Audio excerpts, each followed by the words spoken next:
നീലശലഭം part 41. Neeli കണ്ണുകൾ തുറക്കുമ്പോൾ ഒരു പുഞ്ചിരിയോടെ തന്നെ മുമ്പിൽ ഭാമയുണ്ട്. അവളെ കണ്ടതും നീലി ചാടി എണീറ്റു. ശ്രീയേട്ടൻ എങ്ങനെയുണ്ട്? എൻ്റെ ശ്രീയേട്ടൻ എന്തെങ്കിലും പറ്റിയോ? അവൾ ഭാമയെ പിടിച്ച് കുലുക്കിക്കൊണ്ട് ചോദിച്ചു. എൻ്റെ നീലി, നിന്റെ പ്രാർത്ഥന ദൈവം കേട്ടു. നിന്റെ ശ്രീയേട്ടൻ രക്ഷപ്പെട്ടു. അവളത് സന്തോഷത്തോടെ പറഞ്ഞതു. സത്യമാണോ? എൻ്റെ ശ്രീയേട്ടൻ രക്ഷപ്പെട്ടു? അവൾ അത്ഭുതത്തോടെ ചോദിച്ചു. അതേ നീലി, നിന്റെ ശ്രീയേട്ടൻ ഓക്കെയാണ്. ഓ ദേവി, ഒരുപാട് നന്ദി. അവൾ ഒരു സമാധാനത്തോടെ ബെഡിലേക്കിരുന്നു. എനിക്കെൻ്റെ ശ്രീയേട്ടനെ കാണണം. നീ വിഷമിക്കാതെ, കാണാലോ, നമുക്ക് കാണാം. അവളുടെ അടുത്തേക്ക് കുട്ടൻ വന്നുകൊണ്ട് പറഞ്ഞതും അവൾ സന്തോഷത്തോടെ എണീറ്റു. കുട്ടൻ അവളെയും കൊണ്ട് അവിടെ നിന്നും മറ്റൊരു മുറിയിലേക്ക് നടന്നു. അവിടെ ഹരി നിൽപ്പുണ്ടായിരുന്നു. നീലി, അകത്തേക്ക് പോയി ഒരുപാട് സംസാരിക്കാനൊന്നും നിൽക്കരുത്. പെട്ടെന്ന് തന്നെ ഇങ്ങ് വരണം. അവനധികം സംസാരിക്കാൻ പാടില്ല. ഹരി അത് പറഞ്ഞതും അവൾ സമ്മതത്തോടെ തലയാട്ടി. നീലി അകത്തേക്ക് വരുമ്പോൾ യന്ത്രങ്ങളുടെ സഹായത്തിൽ കിടക്കുന്ന അവനെ കണ്ടതും അവളുടെ കണ്ണുകളെല്ലാം നിറഞ്ഞു വന്നിരുന്നു.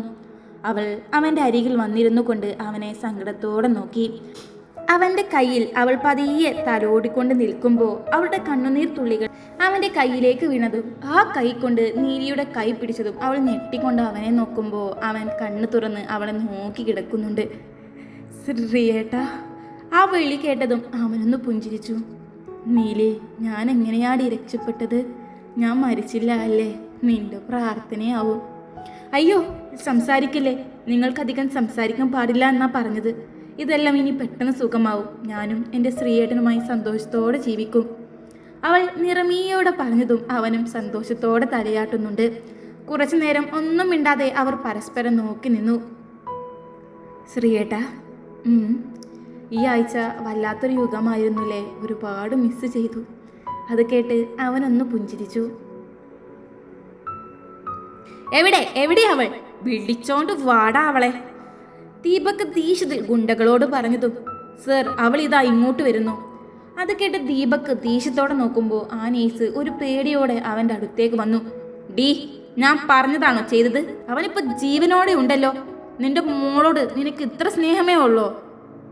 അവൻ ദേഷ്യത്തിൽ അതും പറഞ്ഞ് അവരെ തല്ലാൻ ഒരുങ്ങിയതും. തല്ലാൻ വരട്ടെ മോനെ. പുറകിൽ നിന്നും കുട്ടൻ്റെ ശബ്ദം കേട്ടതും അവരൊന്ന് ഞെട്ടി നോക്കുന്നുണ്ട്.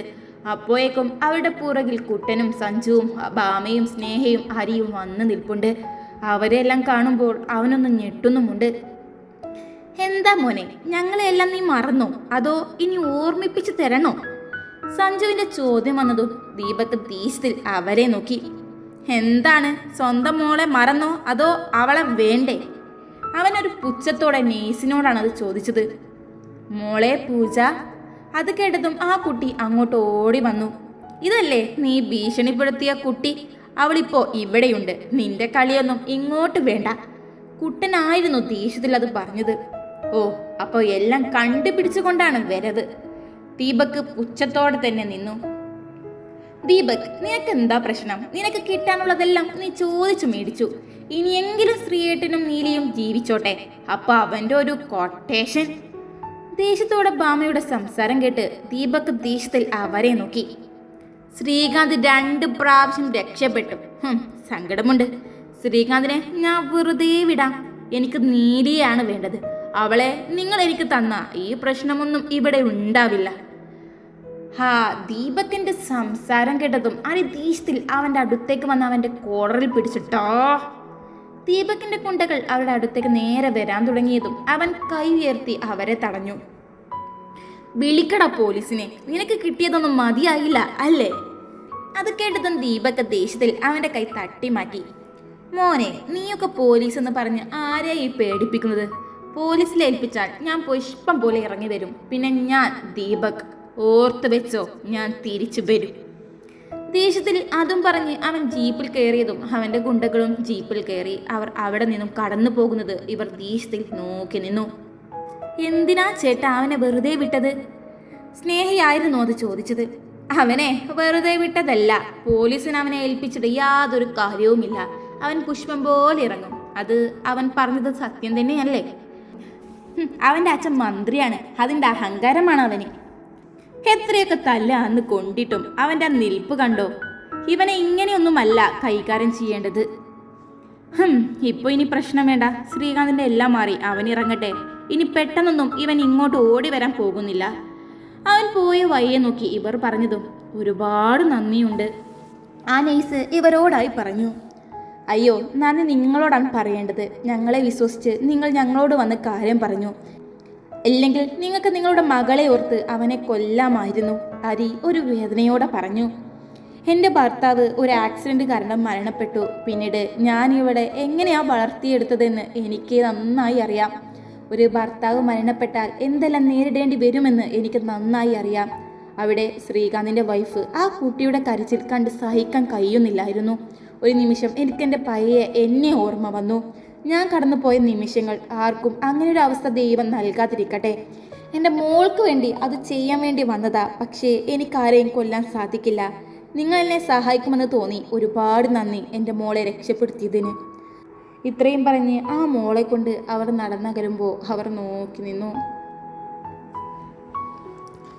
അങ്ങനെ കുറച്ചധികം ദിവസങ്ങൾക്ക് ശേഷം, ശ്രീയേട്ടാ ഞാൻ ഇന്ന് പോകണോ? അയ്യടി, എന്താ അവളുടെ മടി? ഇന്ന് പോകണം. ഇത്രയും ദിവസം ഹോസ്പിറ്റൽ എൻ്റെ കൂടെ നിന്നു. ശേഷം ഇതാ ഇവിടെ വീട്ടിലും. ഇപ്പൊ എൻ്റെ എല്ലാ അസുഖങ്ങളും സുഖമായില്ലേ? മാറ്റിയൊരുങ്ങി കണ്ണാടിയിലേക്ക് നോക്കി നിൽക്കുന്ന നീലിയുടെ കഴുത്തിലൂടെ കൈയിട്ടുകൊണ്ട് അവൻ പറഞ്ഞതും, പക്ഷെ ശ്രീയേട്ടൻ ഇനി ആ കോളേജ് കാണില്ലല്ലോ.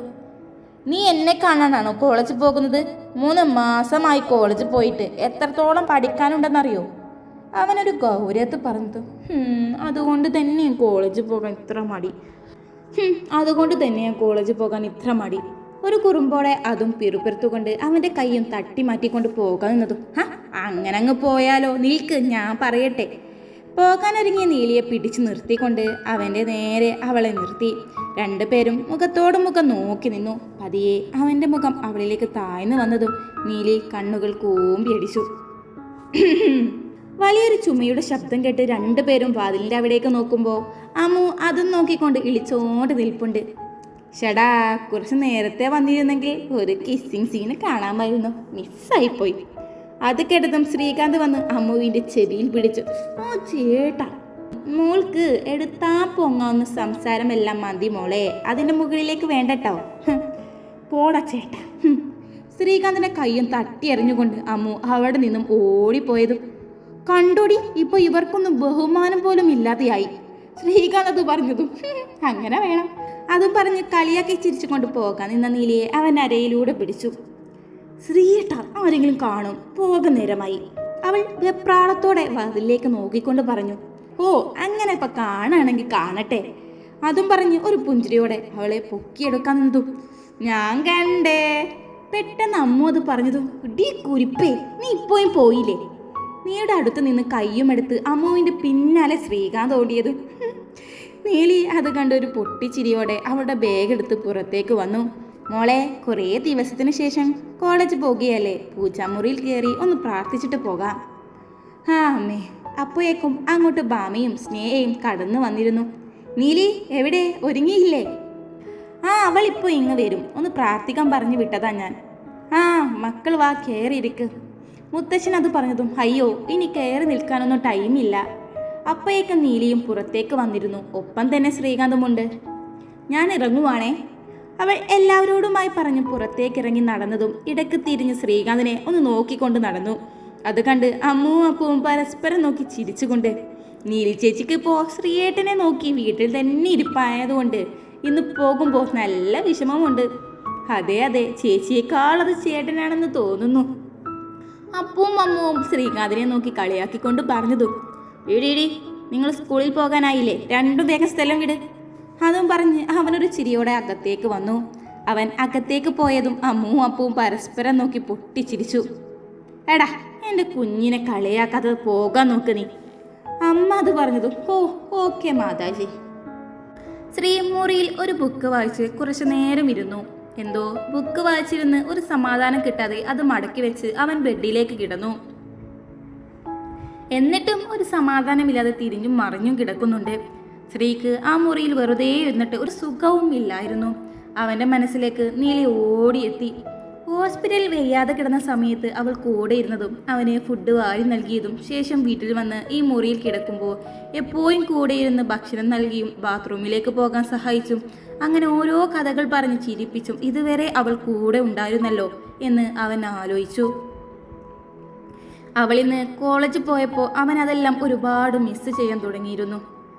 ഷെടാ, ഈ പെണ്ണിത് എപ്പോഴും കൂടിയിരുന്ന് എന്നെ വഷളാക്കി വെച്ചിട്ടാ. കണ്ടില്ലേ അവൾ പോയിട്ടും മനസ്സിൽ നിന്ന് പിടയുന്നത്. അതും പെറുപെറുത്തുകൊണ്ട് അവൻ ബെഡിൽ നിന്നും എണീറ്റു. ഏത് നേരത്താണോ മരിക്കുമെന്നും വിചാരിച്ച് ജോലി റിസൈൻ ചെയ്യാൻ തോന്നിയത്. ഇനിയിപ്പോൾ പുതിയൊരു കോളേജ് കിട്ടുവോളും ഇവിടെ ഇങ്ങനെ ഇരിക്കുക തന്നെ. അതും പറഞ്ഞ് അവൻ എണീറ്റ് നടന്നു. തുടരും.